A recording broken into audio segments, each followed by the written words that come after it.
Thank you for the generous introduction, Sci-Fi. It's good to see you. Honorable Vice Chancellor, esteemed guests, and the brilliant minds of BRAC University. A very good day to you all, and it's great to be back on campus. I would like to start by congratulating the incoming batch, the freshmen. Congratulations. You're the lucky ones. You're the lucky ones. Because you are embarking on a journey which is going to be the best learning phase of your lives. The reason I'm saying best is because these are the 4 years of your lives, these are the 4 years of your lives where you are going to be calling the shots. Your parents are not going to tell you porte bosho. Your teachers are going to teach you and not be that much invested in your studies, but it's you who will make sure that you're responsible for your own studies. So those who are responsible, you'll shine, and those who are not, you might not shine, but this is the time you will shine for sure. Now, as I was driving from my home to campus today, I was reminiscing about my time here at BRAC University, and I was like, what should I talk about today? And I was asking myself, what did students like about my classes? And I realized that they used to like the fact that I used to teach content just like any other teacher, but they used to appreciate more what I used to share about the real world that's around us today. I used to bring into class what I really miss. Every day to class. What do you mean by every day to class? For example, today I'm going to be spending 8 minutes on stage. So what do I want to talk about? I want to talk about what's happening throughout the world today and relate it to some life advices, especially 5 life advices.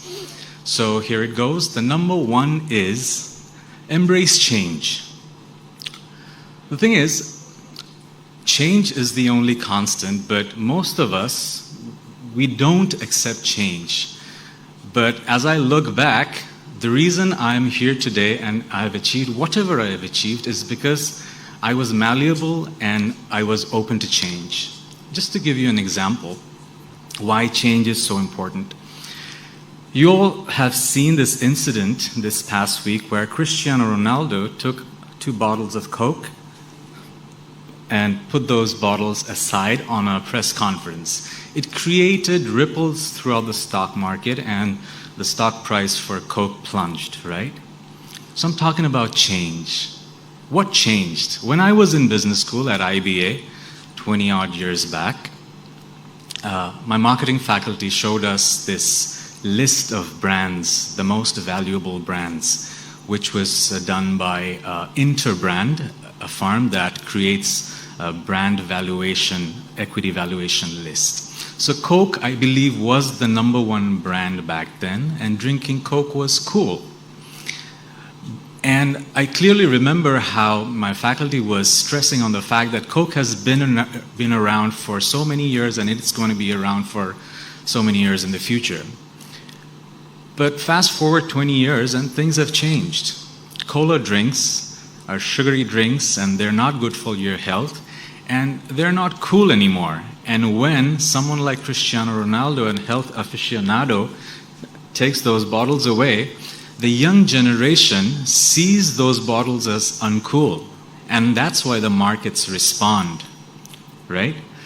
So you have to understand, nothing is constant. And you are not too. You are changing. Every moment you are learning, you're changing. I'm sure you know the definition of learning. Learning is a permanent change brought about after an experience.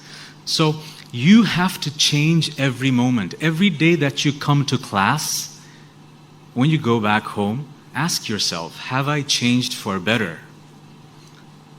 Sitting through 80 minutes of class is tedious. It's hard work, but it's only worth it if you have changed inside, if your intellect has gone somewhere it was not before, if your behavior has changed. So change is the most important thing behind learning. Many of you will think that if I get good grades, great. But no. The only thing that's going to be important throughout your journey here at BRAC University is intellectual change and behavioral change. So my first advice is change, or you will be Coke. Number two is dissociate your emotional energy from your actions. And that is what maturity is. I wish I knew this 20 years back. Someone should have told me, but I had to realize this through my own ordeals and experiences. What do I mean by dissociate your negative emotional energy from your actions? Again, what's happening throughout the world today? Just past week, the #1 cricketing icon of our nation could not dissociate his emotional energy from his actions, right? His fans, us, we tried to rationalize his actions, as fans do.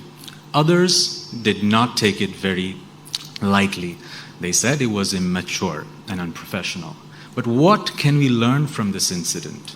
We are all flawed human beings. We are not robots. I am flawed, you are flawed, we are all flawed. And we harbor negative emotional energy.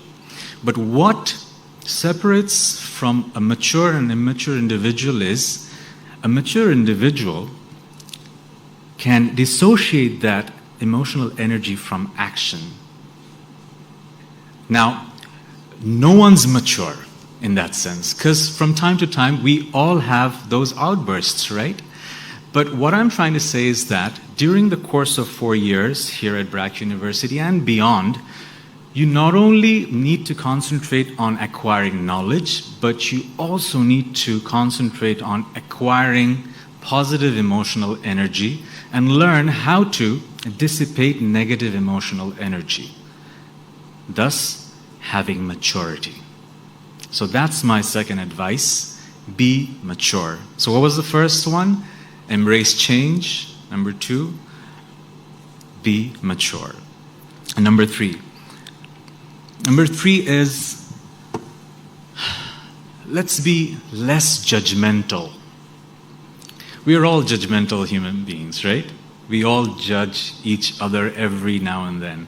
When you're in class, you'll be judging your professor. You're going to be judging whether his command over the content is at par with your expectation or not. You're going to judge whether he is boring or not. You're going to be judging him every other day. All the faculties. Your faculty member is also going to judge you, whether you're attentive, whether you're a good student. We are all judging each other. Now, judging, if it's part of your job, it's good.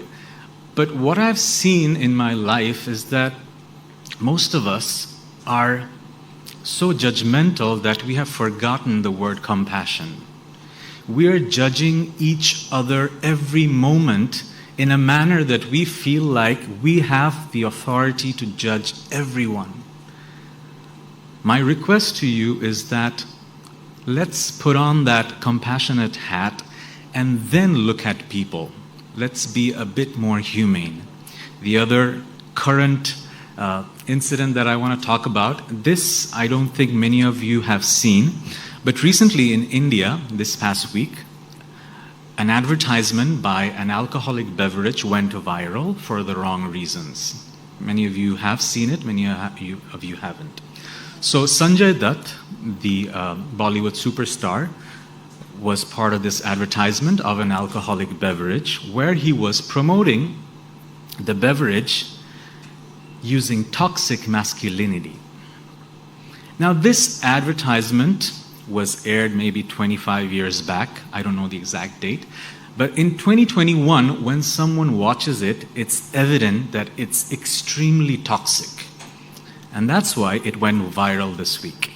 Everyone is in India and also in Bangladesh, some people are sharing it and judging how toxic and in poor taste the advertisement was, right? They're pointing a finger towards Sanjay Dutt and the company and all. It's very normal. But the thing is, the realities of this world in 2001, 2021, and maybe 1995 was not the same. I'm not defending that advertisement. It's deplorable. What I'm trying to say is that when you put on a lens of 2021 and start judging something from 1960s, 1970s, it is automatically going to look demented. So what I'm trying to say to you is that you will judge. That will come naturally to you. But you have to understand the point of view of the other person too. In 1995 or 1990, the concept of toxic masculinity was not coined at all. At that point, at that time, wearing pink used to be like, oh, you're wearing pink, right? But now, we have dissociated the association of color with gender. We are woke population, right? But since we are woke, does that give us the right to judge others? No.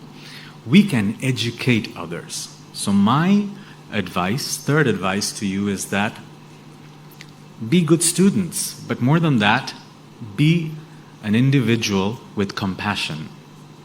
Judge others less and educate others more. Someone is doing something wrong, most likely because he didn't have the education that you did. So number one, embrace change. Number two, dissociate negative emotions from actions. And number three, be a bit less judgmental. I have like 2 minutes, so I'm going to end. Number four is practice introspection. Don't make life goals judging by what others think. Think about who you are and what you want to achieve in life, what makes you happy, and go for it. I had a story, but I'll skip that. And the last one is create value for yourself and others. I won't skip this one. So the thing is, in life, we are all in a rat race, right? You would agree. Most of us are in a rat race. And we are competing with each other. And if you read books, autobiographies of people who have achieved a lot, there's a common thread. The common thread is that fulfillment doesn't come from material wealth and accomplishments. Fulfillment comes from reaching out to people and empowering others' lives. So this sensibility came to most people at a later stage in life. Why not practice this thought from the very beginning? That way, you are actually living a life of fulfillment. So my last advice is create value for yourself, study, accomplish, but at the same time, create value for others. You decide how you want to do it. I decided that I'm going to create art and make the world a better place, and that's how I'm going to reach out to millions of people. That was my calling. You will decide how you want to reach out to the millions of people. So that being said, I'm honored to be part of BRAC University. I was part of this university for so long. I still consider myself a part of BRAC, and it was an honor to be here today with all of you. I pray and hope that the next 4 years for you will be a rewarding one, and hopefully the next time I'm at BRAC University, I'll get to visit the amazing campus that I'm looking forward to. Thank you everyone.